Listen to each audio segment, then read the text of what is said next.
Welcome to Future Frequency, the podcast where tomorrow's big ideas grow from everyday inspiration. I'm Leah, journalist, urban explorer, and low-key basil killer. But I'm here to change that, because today we're talking about urban gardening, how the world's cities are planting hope one tomato at a time. And joining me is someone who's literally written the book on growing lettuce on your roof, environmental advisor, educator, and urban agriculture geek, David. Hey, David. Hey, Leah. Excited to be here and ready to talk about the future of food one container garden at a time. Segment 1. What does urban gardening really mean? Urban gardening is a practice, a mindset, and a movement. At its core, it's about growing food or plants in urban environments, not just to beautify, but to restore ecology, reclaim community space, and rethink food systems. It's container gardens on fire escapes, rooftop farms, edible landscaping in front of office buildings. It's planting fruit trees along sidewalks or converting bus stops into pollinator hubs. It can even include aquaponics in basements or community compost loops on street corners. So it's not just about food. Not at all. It's about sovereignty, sustainability, and healing. It's also cultural. A Somali grandmother planting cilantro in milk crates. Kids in New Jersey building pollinator paths. Urban gardening reflects who we are, what we eat, and what we want our cities to become. Segment 2. Why it matters more than ever. Let's talk about the why. Why should a busy city dweller care? Because cities are climate hotspots, both literally and metaphorically. Here's what urban gardening helps solve. Environmental benefits. Urban heat islands can be reduced by up to 5 degrees Celsius with enough vegetation. Plants absorb CO2 and fine particulate matter, cleaning the air. Rooftop gardens retain 70 to 90% of rainwater, reducing flooding.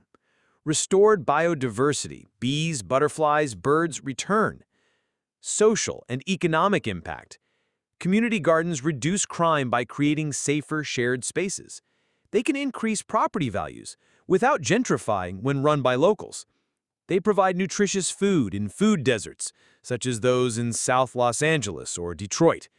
Gardening programs support mental health, especially in schools and senior centers.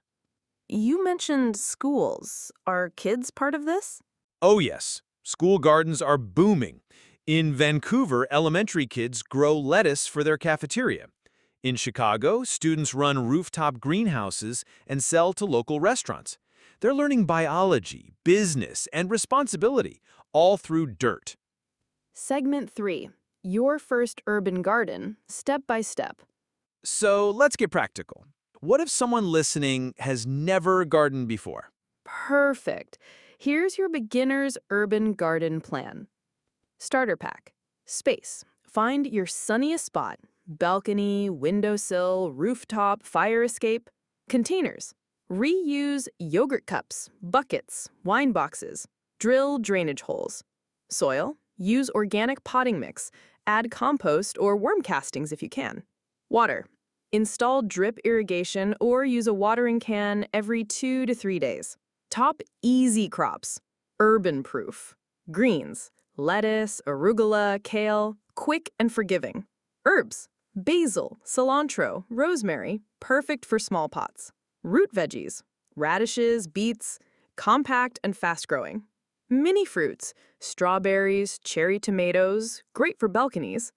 Climbers, beans, peas, grow vertically and save space. Pro tip, microgreens. Sprout broccoli, mustard, or radish seeds on a plate of damp paper towels, ready in 7 days. Great for tight spaces or classrooms. Segment 4, the science of growing in cities. What about the science behind this? How is it different from rural farming?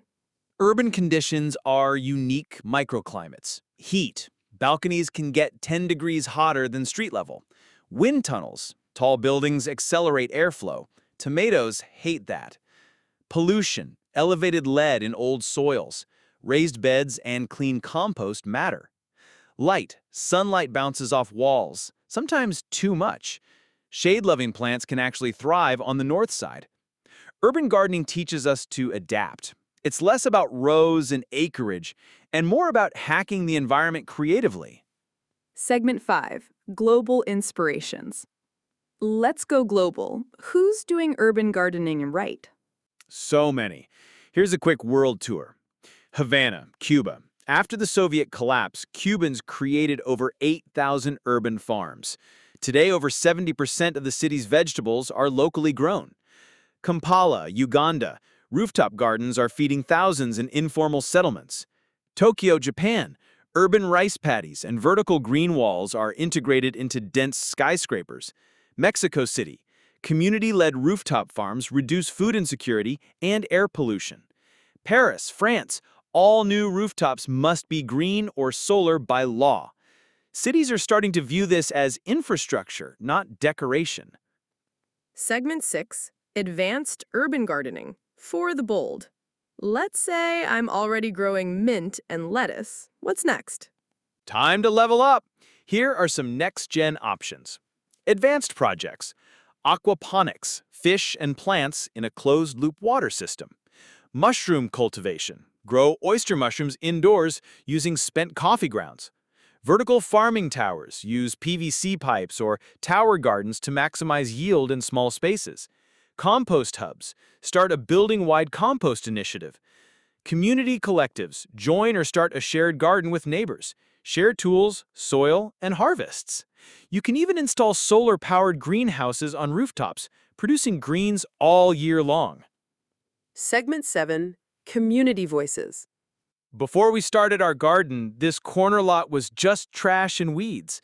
Now we've got pumpkins, a bench, even murals. My grandkids come here to play. It changed everything, says Marta, East Oakland. That's the magic of it, right? Exactly. Urban gardening isn't just about food. It's about reclaiming agency over our space, our health, and our relationships with each other. Segment 8, Final Reflections. So, final words for the skeptical urbanite who's never touched a trowel. Start with one pot, one seed. Watch it grow. It might not be perfect, but it'll change you. Because gardening teaches patience, wonder, and humility. And in a world speeding up, that's a radical act. Thank you, David. And thank you, listeners. Whether it's basil in a teacup or beans in a bucket, maybe today is the day to grow something. Not just for yourself, but for your street, your block, your city. This was Future Frequency. Until next time, plant ideas, water hope, and harvest change.